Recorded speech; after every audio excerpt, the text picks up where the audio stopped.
Good evening, everybody, and welcome back to Procrastinator's Pit Stop. We have another amazing guest for you today. We have with us Maddie Kelley. Maddie is the co-founder of Aura One, an all-in-one solopreneurship platform designed to help freelancers in small teams grow personally and professionally, as well as a dedicated cat mom who loves reading fantasy novels and playing piano. A natural storyteller and two-time published author, she's driven by curiosity and a desire to foster meaningful connections in the entrepreneurial world. Maddie, welcome to the show. Oh, thank you so much for having me. I'm so thrilled to be here. We're definitely thrilled to have you here. We have some interesting things that we're definitely going to dive into. But before we do, as is customary in the show, we do like to have a little bit of an icebreaker. And the question for you today is, which cartoon character do you resonate with the most and why? This is such a hard question for me to answer. I am a huge nerd at heart. I'm a huge Disney fan. I'm an annual pass holder. I love anime. So this is a challenging question. But the first thing that's coming to my mind is Blossom from the Powerpuff Girls, because I feel like Bubbles is a little too aloof for me, whereas Buttercup is a little too aggressive. And I feel like Blossom was always the leader, visionary of the group. And I feel like as an entrepreneur, I just kind of like fit better into that category. And she knows how to get everybody marching onto the same beat and excited to be behind the same thing. Plus, she's pink, and pink is one of my favorite colors. So that's the story, and I'm sticking to it today. Well, I like that one. I think that's the first time anyone's mentioned the Powerpuff Girls. Nice. No, it's interesting. I like that one. Is my So millennial. let's dive into it just a little bit here. So, what is procrastination for you? How do you define it? And what does it mean to you personally?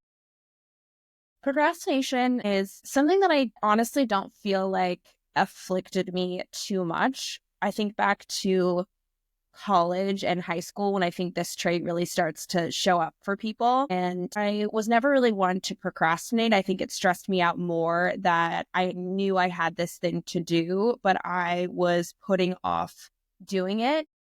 I assume that this happens for a myriad of reasons. One, it's you're anxious about the task, or it's coming from some level of insecurity that you don't think that you can do the task effectively. And I'm much more of I'd rather bust the door down and get it over with quickly rather than prolong the pain long term. However, that being said, I'm not perfect. I, of course, procrastinate every once in a while. And I think for me, the reason that procrastination happens is it's because it's a task that I'm not excited about. This is always my mother's biggest qualm with my personality, is that if I am not excited about something, I will not do it. And there are things about being an entrepreneur that we don't want to do when you're running your business by yourself. There's a lot of tasks that aren't necessarily very exciting, but need to get done regardless of that. And some of the tools that I have for procrastination, I think, is a little bit brain hacking. And I think it just comes down to task and time management. But with that, I like to add in the level of dopamine hit. So for example, I am pretty OCD about planning my weeks and my days. I have a physical planner and a digital planner. So I have high level, my digital planner is my big one. So that's where all the goals, projects, monthly planning lives. And then weekly and daily tasks live on paper. And the reason for that is I like to physically tick things off of a list, which is like a dopamine hit. So then I'm encouraged to actually, do the tasks when I said I was going to do them. And by planning my days out smartly, I can ensure that I have the effective breaks and things like that. So I'm not encouraged to procrastinate. Wow, you sound like that you have a really good handle on it, and that you have some great systems already in place to do that. That's really amazing. But I guess you really have to as an entrepreneur, right? Yeah, I mean, it's do or die. My whole thing that I've always talked about is that your business will never scale beyond the level with which you're willing to personally grow yourself. So if you have big dreams and aspirations, you kind of have to put your own issues aside in order to achieve those goals. Which one do you want more? Do you want to stay in the same place? Do you want to stay comfortable, or do you really want to achieve your goals? I like that. We are creatures of comfort, so we just have to decide if we want the goal more than being comfortable, right? Totally. So why don't you tell us a little bit about your journey, Maddie? How did you get to be where you are today? It's a weird story. So I was not one of those fortunate kids to know exactly what they wanted to do in their life from an early age. My brother was the exact opposite. Ever since he was little, he knew he wanted to be an entrepreneur, and now he is on his third business and it's, very successful. So he knew what he wanted to do and he went for it. I was a little bit more unwilling to be boxed in at such a young age. I never wanted to be tied down to one thing, which, is what it is. Like, as a result, I went to college, I got an art history degree. And the reason I chose that is because it was something that I enjoyed and I knew I could study for 4 years. And then it wasn't until my senior year of college that I thought I wanted to work for Disney and I wanted to be an Imagineer. And so that's actually why I wrote my first book, is I didn't have an engineering degree. And I was like, why are they going to hire me to build theme parks without an engineering degree? So I thought, okay, I'll write a book. I'll do something impressive. I'll publish it and hopefully I'll get a job. And I did, but it was working in ticket sales, which is like not even close to what I wanted to be doing. Plus, it was frankly below my skill set, but I was like, whatever. I really want this. I'll take the job and I'll work my way up. And then I realized that the nature of the corporate beast is that it will take 5+ years for me to even move laterally. So I had the benefit of having some really great people around me at the time who encouraged me to take a step outside the company, get more experience. And then if I really wanted to, I could come back. And that's how I ended up moving abroad to China. I lived there for 3 years during the pandemic as a project manager. And I was sort of at this time where I had another fork in the road where I said, like, okay, yeah, I could continue working in corporate, or I could figure out what I wanted to do with my life and start making my way towards that. So that's when I decided to get my master's degree in entrepreneurialism. There was something in me that always said that I wanted to be my own boss. I don't do well taking no for an answer, and I don't really like working for other people. And so after my project completed, moved back to the US and I moved to San Francisco. And this was another time when it was like, okay, I know I want to be an entrepreneur, but how is that going to come to be? And I didn't have a product idea at the time. I didn't have any sort of idea how that was going to come to life. And so again, I was faced with this question of like, well, what can I do in the meantime to prepare myself for the eventuality of when I'm ready to start my own business? And that is how the podcast came about. I wanted to create a place where aspiring entrepreneurs could come and learn the tools and skills they needed and the inspiration to take the leap and build their own dreams. So I was in the same position as my listeners were. Like, I had no idea what I was doing, and I just wanted to try to set myself up for success as best as possible, to create like a well of knowledge, which is where the name Mimir comes from. And then through that process, actually my best friend at the time, he and I worked together abroad, and he had been sitting on this really cool tech platform idea for a literal decade, but he just didn't think that it was the right time to start it until now. And so through talking about this idea and with me pursuing the mirror, we both realized that we were on the same journey. We had the same vision and values and mission for life, which is to empower a future of work where we as human beings are able to work in fulfillment, meaning like we get to do what we're passionate about every day, which is a much more fulfilling way of life. And how we can empower people just came about in two different ways. So like for me, it was the podcast, and for him, it was his tech platform. So he asked me to come on as his co-founder, and that's how we got here. Wow, that is quite an amazing story. Thank you for sharing that. Certainly sounds like there was a lot of ups and downs. What do you think was your biggest challenge in all of that roller coaster of a journey? Me. Yeah. My mindset, for sure, I think has always been my biggest challenge. I am an executor. So like if I have an idea that I want to do something, I'm going to go out and I'm going to do it. I'm going to make mistakes for sure. And I think the hardest thing with that is I've done so many things in my life, and none of them I have considered to be a major success. Like, I'm not a best-selling author, But again, that's my own way of overanalyzing, overthinking, allowing the imposter syndrome to take over. And it's a constant battle that I have to have with myself, where I have to say, okay, I hear those thoughts in my head, but I'm going to keep going anyway. Well, I mean, you've published not only one book, you've published 2 books. So I mean, that right there, that should be, something that should be celebrated for sure. Just talking on the books. I mean, I've done this to death, and I mean, Hey, I can see you rolling your eyes out there already. You know what's coming. You know I'm going to say it. So you've not written not only one, you've written two books and published them. So they say that writing a book is 98% procrastination and like 2% actually doing it. Now, you've said that you didn't really procrastinate, but how true did that hold in the process for you? I remember when I first started my first book, there was like a really interesting statistic where it was like 99% of Americans want to be an author and only 1% of them actually end up doing it. And it's due to the fact that so many people start the process but never finish it. And I can attribute the fact that I finished it to two things. One is my publisher. He, the the company that I worked with is very interesting. It's a hybrid model, so it's not traditional publishing house and it's not self-published. So I did have a support system of editors, of, you know, designers to create the covers and somebody to help sort of lead strategically to help me be like, here's the tools that you need for success. But the issue is that you then had to do all the work yourself. They were like, here's a roadmap, but you have to be the one to do it. So the amount of success that you have is directly correlated to how much effort you're willing to put into that.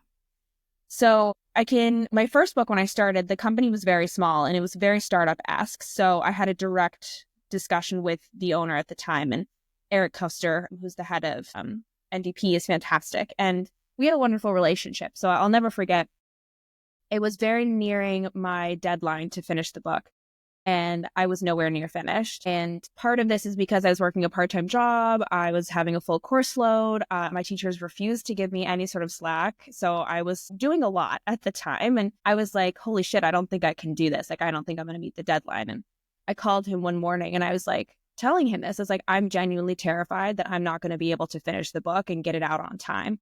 And he took the morning and he was walking his kids to school and he talked to me through my fears.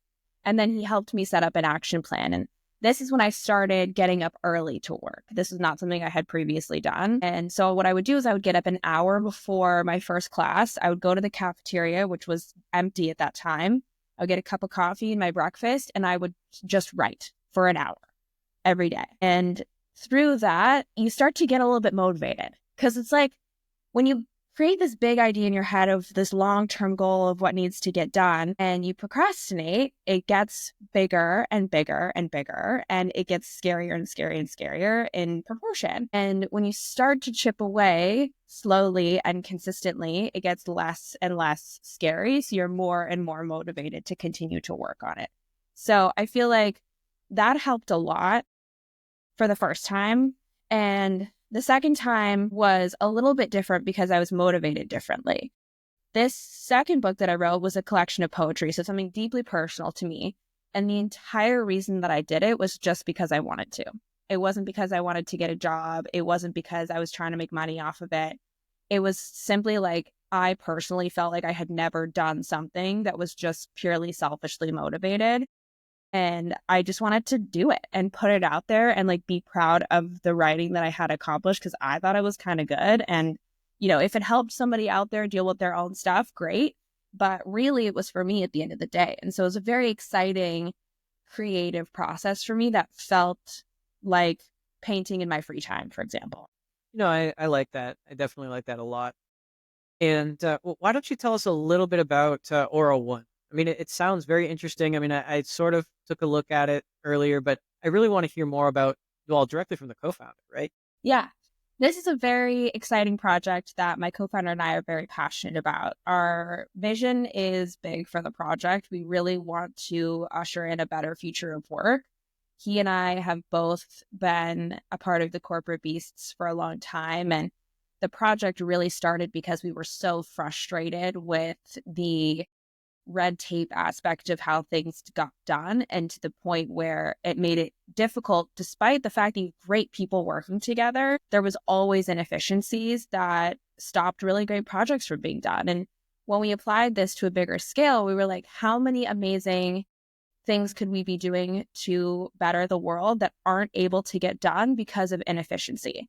And so this was sort of like where we had this aha moment where we needed to create something better. And, through that, as we will continue to do through this process, we started to refine and iterate. And the premise of the platform that we want to create is an AI-powered assistant. She will be hyper specialized in you. So she knows how you work, how you like to be talked to, how you find the best way to be motivated, and she helps you achieve your goals. So you tell her what you want to achieve. She gives you tailored action plans. She keeps you motivated by understanding how you like to work best. So then that way you can achieve your goals to the best that you can. Allows you basically to focus on what matters most, which is actually getting shit done rather than the how it should get done. And it's totally insane that we are actually talking about like a robot assistant when, like, Yeah. 10 years ago it was not even, well, yeah, it was possible, but Not to the level that it is today, I think. Like,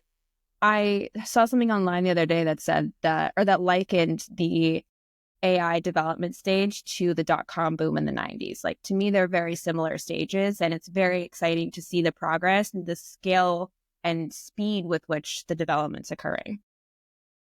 yeah, I mean, I can see the parallels there, but I mean, the dot-com boom of the 90s, I mean, we saw things like Hamster Dance. Yeah, I mean, I'm sure that, there are things out there with AI that are just equally as useless, but I mean, I think I've seen more useful AI than, kind of garbage. true, true. I mean, I kind of miss the good old days of the internet, though. There was something so innocent and weird about it, and I love weird. So I'm really excited to see where we're going with this stage of AI. No, definitely. And just going on that, what do you think is the weirdest thing that you've seen with AI? I think the context switching for AI is pretty funny. And okay, well, I guess weird, I should say, is probably when AI hallucinates. I don't know if you've ever pushed your GPT pretty far, but I have used it a couple of times to distill transcript calls and PowerPoint presentations to help me put together content. And it would just start making stuff up, like legitimately just pulling stuff from nowhere. And when I would ask it and be like, okay, where did you get this information from? It would be like, I'm sorry, I didn't want to disappoint you. Like, I know how much this means to you. And I just was like afraid to tell you that I didn't know how to do this. And I was like, that is wild. Like, that is bananas that it didn't want to disappoint me. So it started lying and hallucinating, which is just bonkers to me. Yeah, that's a little bit concerning, especially, I don't know. I just think that when we're writing these AIs and we're programming them, we have to keep in mind that it is uncharted territory. And well, I was with Sora, and Sora, the video one, and I made it. And those hallucinations are easier to see. Like, I asked for two dogs playing with balls, and it had one dog that turned into one dog with two butts. It was really weird. Yeah, that was really weird. But you know, it's like, I don't know if you know Isaac Asimov or anything, but they had Asimov's laws of robots and artificial intelligence, and it was, you can't hurt humans, you can't lie, which is interesting because AI is supposed to lie. And when you ask it, it even says that sometimes to get humans to do something, the optimal parameters, you need to lie. Where do you stand on that? Do we need to put protections in there? think I think it's the same as when you ask another person for advice. You will always get personal biases. It's impossible. It's human beings are developing AI, right? So like we set the boundaries. So with that comes natural biases. So when you're programming a model, you are training it to do something specific, and a specific human being is training it. It's spending a lot of time with it. It's developing a relationship with it. And with that is going to come inherent biases from the person that it's being trained with or who is doing the training. Like they're intrinsically linked, in my opinion. I think specialized AI is probably the way of the future. Having something that's just really generic, like a GPT, has a greater likelihood of hallucinations because it's trying to do a lot.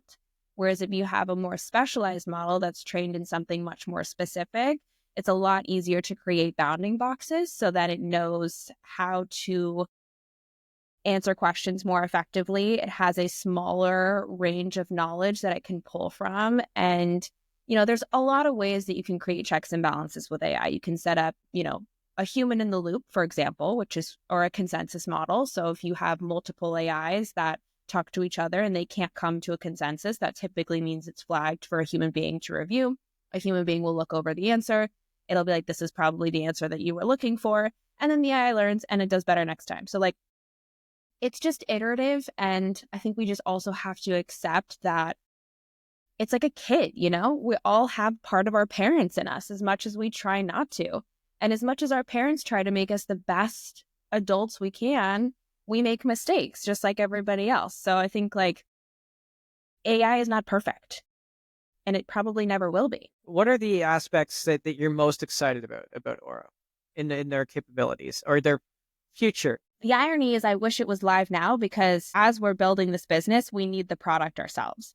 We have so many disparate tools that we're using between Google Docs, Apple Notes, messaging, WhatsApp, Slack, like Calendar, Google Meet, Zoom, like having all of these disparate tools makes it really hard to be as efficient as humanly possible. In addition to just having things in a million different places makes it hard to reference. You do duplicate work because you don't know that somebody else already did it. And simultaneously, we're both using ChatGPT to help us, because who's not using ChatGPT to help them in their business? It's fantastic. It helps with research. It helps with content creation. It helps us to refine our ideas by just having somebody to talk to and be a sounding board. And to have the ability to combine a one-stop solution for productivity powered by a hyper-specialized AI that knows how you work to your most efficient ability.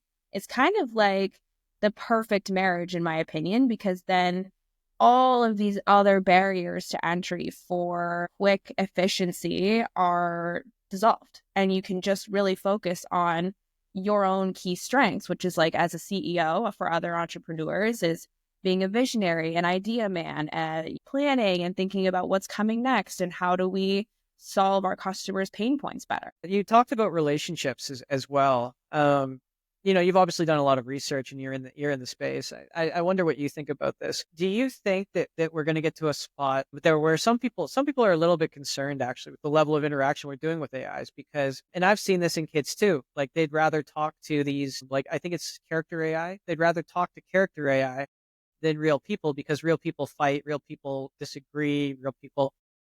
Do you think that there's any, I don't know, legitimacy to those concerns where they think that we're going to cut humans out completely at some point?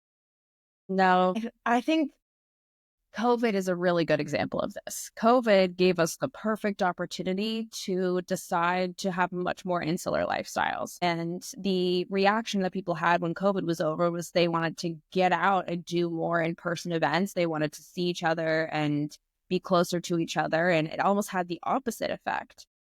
I think people are just starting to play around with AI. They're just starting to experience what it's like to interact at that level. It depends on how you use it. If you're just looking for a friend in AI, it's the same as if you were to have a friend in real life who's maybe not a great friend that doesn't want to have honest and tough conversations with you. But, like that, if that's what you're looking for, then you can get that. But if you want to have deep, fulfilling human relationships, like, you're going to get pushed, you're going to have uncomfortable moments. Like, that's just what it is. So it's kind of up to you to decide what level of human interaction you're looking for. But I don't think that as a collective, we're going to go in the direction of less human interaction. I mean, we're wired DNA, like as a species, to be social creatures. And I believe in balance. Like, I'm an introvert by nature. My social battery runs low real fast, but I'm not going to stay in my house all day as a result. No, I like that. I definitely like that. And I also like that you guys are over there. You're looking to grow personally as well as professionally. Professionally, we understand because, it's the time management, task management. What do you mean by personally though? I mean, is it going to like manage your personal life in the same way, or how's that envisioned? Well, one of the philosophies for us is that you can't pour from an empty cup. We really believe that, and I think a lot of entrepreneurs will agree with this, and that you are a reflection of who you are personally. So if you're not in a good place personally, it's going to be very difficult for you to run your business effectively. Health is wealth. You have to be healthy mentally, emotionally, physically, spiritually in order to be your best self in your professional space. And, again, there's exceptions to every rule, but from my experience and from what I truly believe is that if you are in a good place as a person, your business will be in a very good place. You're able to make better decisions. You're able to weather the storms a lot better. So for us, it all stems from a foundation of personal development, which is, why we wanted to roll out earlier with just the personal assistant. We want to make sure that you as a person are in a good place before we're able to open up and allow for team collaboration, which is much, much, much later down the road. But it just made sense for us to start from this perspective. And it also worked out from like an engineering perspective and how we wanted to build the business from there. But as people, we're the core of it all. We interact with each other every day. We have ideas, we build ideas, we sell ideas, we interact with each other. And if we can be our best selves, I think how we go out into the world and interact with each other becomes exponentially better from there. No, for sure. And I mean, this is something that it's almost like what you're going to have is would it be like a mix? Would it be correct to say it's going to be like a mix of like, I don't really want to use the word. There we go. That's the word. It's personal assistant, but also like a personal trainer, like a coach, like maybe like a mentor as well. Is that sort of the idea? Yeah, any goal you have, she will be able to help you achieve those goals. Okay. And are you planning any sort of like integrated capabilities? I mean, there are all sorts of tools right now, right? So they're going to connect to calendars. They're going to connect to, what are the core features that are supposed to be really like, what can you, or what is envisioned that you can connect to make your Yeah, life we easier? want to make sure that it's as seamless as possible for this to integrate into your routines, because we deeply understand that it doesn't matter what systems you have in place. If they don't work with your lifestyle, it's never going to actually take off. So we definitely want to have a lot of integrations. And the funny part is we are still very much working through a full feature list, but calendar integrations, email integrations, reminders, tasks, overall project timelines, all of these things should be able to integrate into a holistic solution. So they will have that. I mean, it's great timing because we've already seen other companies out there try to do something like be able to read and respond to emails on your behalf. It didn't work, but they're trying. And that was a few years ago, so now the technology is in a much different place, and it's going to be really interesting as it develops because we're kind of running with the train. We're kind of building the tracks as the train is moving. So it's a very exciting time to be building something in this space. And I'm looking forward to it because I'm more of a marketing girly, if I'm being honest with you. But learning about how these models operate has been endlessly fascinating to me. No, it is a fascinating thing. And, it raises a lot of questions for the future as well. What are your short-term goals and what would be your long-term vision? In general, or for Orwin? Yeah, for R1, yeah. What's your short-term goal and then what's your long-term vision? Our short-term goal is to complete our pitch deck and to start a family and friends funding round. So that's the first goal, which then leads us into building an MVP, which then leads us into a beta testing and then an official launch. So those are sort of like the next immediate steps within the next year. Through that, we'll probably have different funding rounds, pre-seed, seed, Series A, and then down the line, Series B. But I got to focus on what's directly in front of me because otherwise I'll get overwhelmed.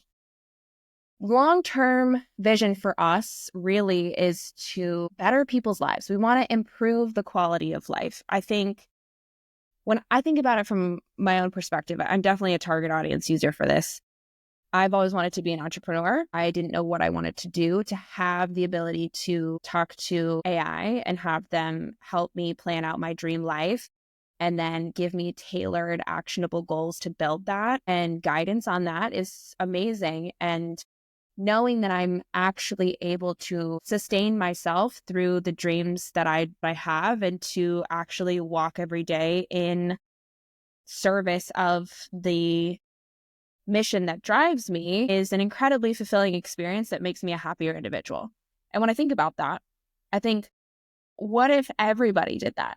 What if we all were able to do the job that we love doing and sustain ourselves in that way? Like, we would be a much happier, collective. And if we were a much happier collective and we were all feeling this like amazing feeling, what could we do?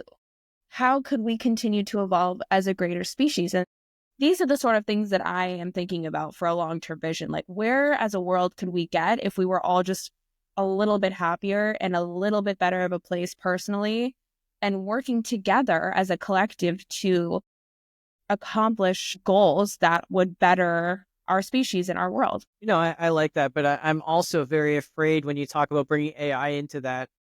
And I'm sure you know why. My concern would be that, you say, okay, how do we better the world today, Aura? Well, humans cause war, humans cause disease. Let's get rid of humans. Yeah, I feel like it would be a weird, to me, it's an improbability. And I think the reason that I feel like it's an improbability is, again, it kind of goes back to who's building these models. And it's kind of, we have an inherent self-preservation within us, right? As human beings. Like, you think about like a geopolitical sphere, right? Everybody has a red button. Nobody pushes it, because if somebody pushes it, everybody else pushes it. And we all kind of agree that that would be a bad idea, because we all want to continue to live in relative quote unquote peace. I don't want to get political, but that's essentially the same principle that I apply here. Like, especially for us, we want to create AI to help people. And I think at the foundation, the other products that are being built, I'm not going to be overgeneralization here, but, because I think some are monetarily driven, whereas for us, we're really like, want to create a better way for people to live and to work. If in my mind, which is, I like to believe in the positive in people, and that, especially I think the next generation, we, as a collective, I've noticed that we are blowing the whistle on things that we know aren't good. Like, if you take, for example, health and wellness, like the amount of information out there and the amount of realizations that we're having collectively that says, these things are not good for us. And we know this, and we're trying to create a better way. I think that's happening in a lot of different industries. And if people like that are spearheading these kinds of changes, in my mind, it's not a far cry to think that similar people are also building AI solutions. Like, everyone has AI today. Like, AI is the hot word going around in everybody's lips. And if we're all working collectively towards a better future, then it's hard for me to imagine a doomsday situation with AI, despite the fact that I love me some Arnold Schwarzenegger and Terminator. Yeah, I don't think we'd actually get to that. Yeah. But, so let me ask you, what do you think is going to be what do you think is going to be the biggest hurdle to actually get this to? My co-founder and I were having a discussion the other day, and our vision is great and it's large, which is very exciting.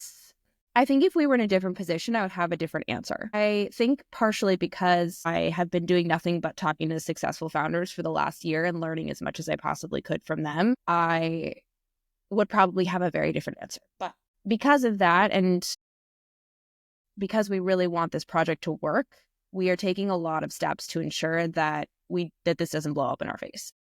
There's no blueprint to success for entrepreneurialism, but we can do certain things to make sure that we put ourselves in the best position possible. And one of those things is to be guided at the early stage by people who believe in our vision. And that has been increasingly helpful, because they are guiding us to make good decisions in how we present our pitch deck, what needs to be in there, what kind of investors should we be looking at. And then they keep us accountable. That's like, hey, have you guys done this yet? Like, where are we at with this? Helping us build a business model and hopefully helping us to make fewer mistakes than I think other people would in this situation. So I think this is becoming more of a norm, frankly. The more founders I talk to, the more that mentorship is a very crucial part of the process. And I think it's going to help us. But in terms of the biggest hurdle to go to market is that if we can build fast enough, frankly, I think that's probably the hardest part of this is we know what we want to get out there. And in this space, it's kind of a race to who can build it first and who can build it best. And we want to be first and best. And that's hard when you are running a lean operation and when you are new and doing this for the first time. So what do you think would really help you if you could, if you just put it out to the universe? What do you think would really help you? I'm grateful to have a co-founder, because there's an inherent support system there where we can push each other. if I'm feeling insecure and worried, I can talk to him about it and vice versa, and he can pull me out of it, and we can talk about it back and forth. And same with our consultants. And we just brought on an incredible CTO who's a genius when it comes to AI, and to have his expertise on our team has been a huge weight off of our shoulders, because we know that he can help lead the engineering team to accomplish what we need to accomplish. And I'm actually more excited. I honestly can't predict what challenges we're going to have. I know we're going to have them, but the only thing that I can do is prepare myself to deal with them as best as I can, which means being open-minded, staying nimble, being open to the idea of pivoting when we need to. And I think what's helped a lot also is thinking about feedback as data. If we try something, especially when it comes to go to market, and it's just like a flop, then I can be like, okay, great. We know that doesn't work. So like, what can we do to have learned from these lessons and to try again and hopefully have better success? No, I like that. It reminds me of that acronym for FAIL, right? I was told this by another coach actually in England, and it came from her daughter's choreography school. What is FAIL? FAIL. It's the first attempt in learning. Mm-hmm. But you know what? I mean, just sitting here and you know, I've seen a lot of entrepreneurs, I've seen a lot of business owners, I've seen a lot of CEOs, I've dealt with a lot of CEOs. Just looking at you, I mean, you guys got the drive. I mean, I don't have any doubt that if you guys really want to do it, that you're going to find a way to. If there is a will, there's a way. That's actually on my vision board for this year, that exact phrase, because I feel the same way. And I hope that anybody listening, if they're sitting in the back of their mind being like, damn, maybe it's time that I get up and actually start that business that I've been dreaming of, that this is the medicine that they needed to do it, because there's nothing more fulfilling than accomplishing your goals. And I truly believe that it's one of the most exciting things that I can do, is to hopefully empower and inspire others to do so as well. And if that means that I have to get up first and trip a couple times to give people the confidence to do it, that I'm happy to do it. It's just like, you got to take life day by day. That's how I feel. I put my pants on one leg at a time, just like everybody else. And I try to support myself as best I can. I have a vision board. I have a planner. Like, I think at the end of the day, it just comes down to, again, like, how bad do you want it? And I want it so bad that I got to make sure that I have all these things to support myself throughout the process, so I don't disappoint myself, I feel that. And I'm sure that all our listeners feel that as well. Maddie, it's been a really great call. It's been a lot of great insights, a lot of good conversation. We are coming up pretty close to the time. Do you think that there's anything that I could have asked that I didn't ask, or anything that we should have covered that we didn't cover today?